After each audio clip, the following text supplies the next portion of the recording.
پیارے سامعین، آج آپ لوگوں کو بتائیں گے کہ عید الفطر کی نماز پڑھنے کا طریقہ اور عید الفطر نماز کیسے ادا کریں، ادا کرنے کا طریقہ کیا ہے، اور عید الفطر کے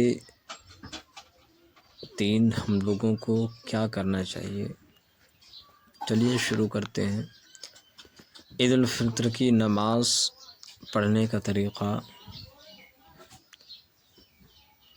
سب سے پہلے جیسے کھڑے ہوں گے نیت کرنا ہے، اس کے بعد جس طرح نماز پڑھی جاتی ہے اسی طرح 2 رکعت نماز ہوگی۔ عید الفطر کی نماز میں صرف 6 زائد تکبیر اس میں کہی جاتی ہے۔ اس 6 زائد تکبیر کب کہنا ہے اور کس جگہ پہ، چلیے شروع کرتے ہیں۔ شروع سے بتاتے ہیں کہ عید الفطر کی نماز کی نیت کی میں نے 2 رکعت نماز عید الفطر کی 6 زائد تکبیروں کے ساتھ پیچھے اس امام کے منہ میرا کعبہ شریف کی طرف اللہ اکبر کہتے ہوئے نیت باندھ لیں۔ ناف کے نیچے نیت باندھنے کے بعد ثنا پڑھی جائے گی، پھر 3 جو زائد تکبیر پڑھی جائے گی پہلی رکعت میں۔ ثنا پڑھنے کے بعد ہاتھوں کو کان تک اٹھائیں گے، پھر چھوڑ دینا ہے۔ دوسری تکبیر میں بھی کانوں تک اٹھانا ہے، چھوڑ دینا ہے۔ تیسری تکبیر میں کانوں تک اٹھا کے پھر ہاتھ کو ناف کے نیچے باندھ لینا ہے۔ سورہ فاتحہ پھر کسی سورت کی قرأت ہوگی، اور جس طرح رکوع سجود کیا جاتا ہے اسی طرح کیا جائے گا۔ پھر دوسری رکعت کے لیے جب کھڑے ہو جائیں گے تو سورہ فاتحہ کی تلاوت ہوگی، کسی سورت کی تلاوت ہوگی۔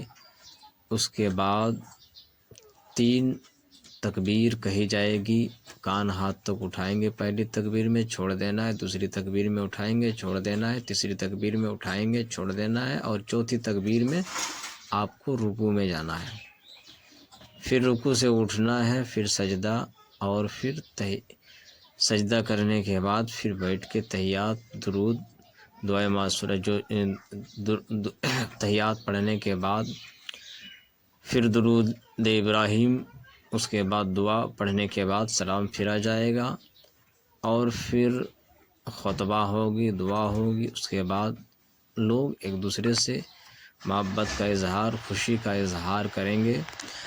اور ہم مسلمانوں کو یہ 30 روزہ رکھنے کے بعد یہ عید کی خوشی کا دن ہے۔ اس دن لوگ اچھے کپڑے پہنتے ہیں، 30 دن روزہ رکھتے ہیں۔ لیکن آج کل ہمارے معاشرے میں ایک غلط چیز یہ نوجوانوں میں چل گیا ہے۔